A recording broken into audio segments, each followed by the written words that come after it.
Đây, hồi xưa là cái tuyến đường này là cái ống cơm ở đây nè.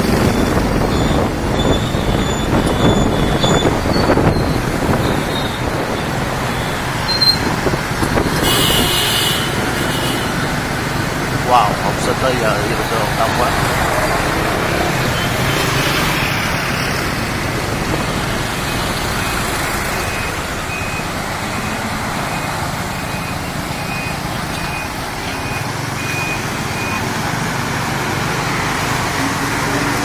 Hai người đó không phải cái hộp cơm mà mình nói là của cái cô kia lớn tuổi rồi.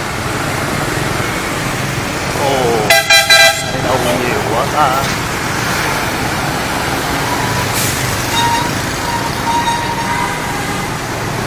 Bán cơm chiên đầy luôn trước cửa Bụi Xuân.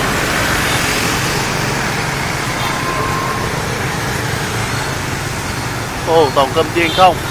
Wow. Lúc trước thì khoảng chỉ có 1 đến 2 người bán cơm chiên như vậy thôi. Bữa nay thì dọc hai bên đường là như là toàn là cơm chiên hết. Và cái cô lớn tuổi lúc trước thì không biết giờ cổ bán ở chỗ nào nữa. Mình chịu khó chạy vòng vòng mình kiếm thôi. Giờ này giờ học sinh bắt đầu vô học á, từ Bụi Xuân bắt đầu vô học á nên đông á.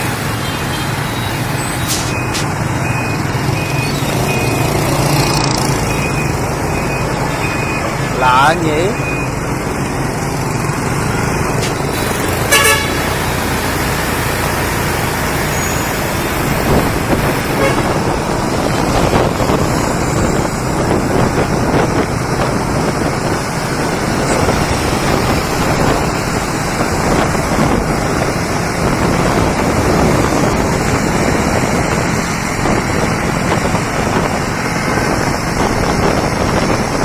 Hồi trước là bán trước cái nhà sách đấy. Có bữa mấy đứa bạn nói là cô có dời đi đâu lên đây gần trên này nè.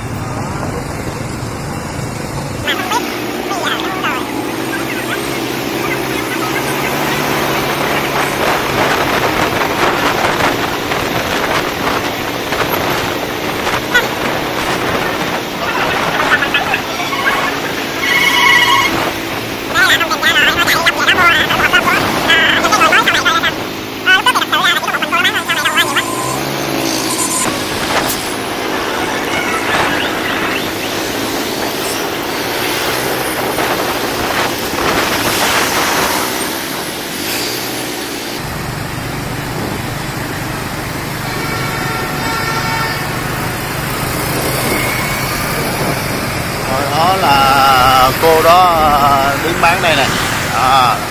Ở đây là giờ thành trung tâm dạy tiếng Anh rồi. Hồi đó nó là cái nhà sách, có trà sữa cái gì tứ lung tung.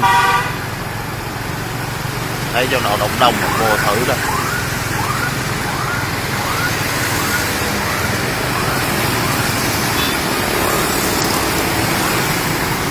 Bé này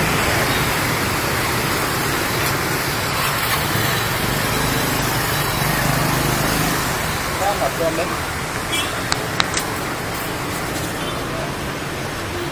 Vì lâu quá không là về trường, thấy hôm nay ta bán cơm quá trời. Không có đi bán này đâu.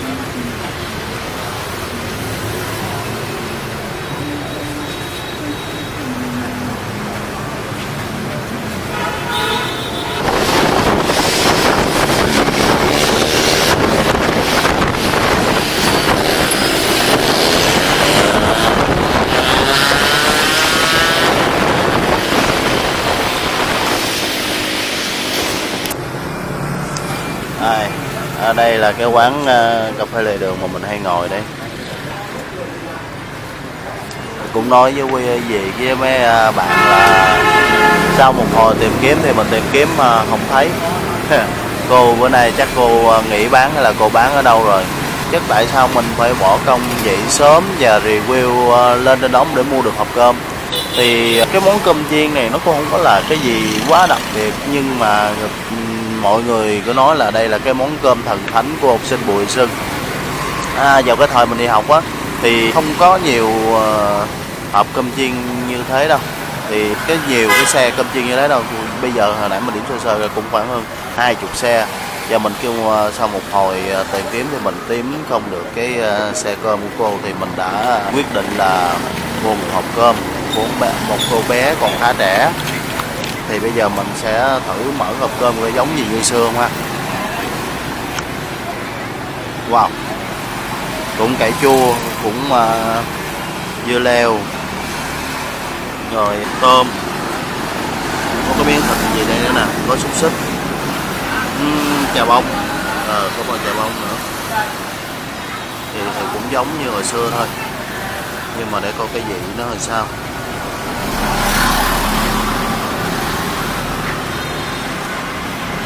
Ý gần như con gà nữa.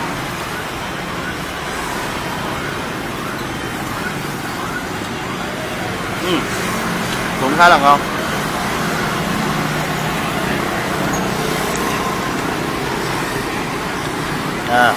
Thì đây là một phần cơm 20.000, thì cô bé bán 15.000 thôi, nhưng mà tại vì mình thường ăn cơm chiên này mình thích ăn đồ ăn nhiều nên mình kêu bỏ đồ ăn nhiều ít cơm thôi. Cũng khá là ấn tượng. Thì anh em ở trên YouTube còn ai biết là cái xe cơm chiên của cái cô mà lớn lớn tuổi hay trước nhà sách đó, là hồi đó rồi xong nó đổi tên thành cái gì mà cỏ ba lá đó, thì cũng khoảng hơn 10 năm rồi mình không quay lại đó trong cái khoảng thời gian cũng khá là dài. Ngày hôm nay vì vô tình mình lại thôi, với lại cái quán cà phê cốc này cái chỗ mình hay ngồi rồi, thì để review cái hộp cơm mà cách đây chắc cũng hơn 10 năm rồi mình mới ăn lại. Rồi thôi, chào tạm biệt mọi người, chúc mọi người có một cái buổi sáng vui vẻ.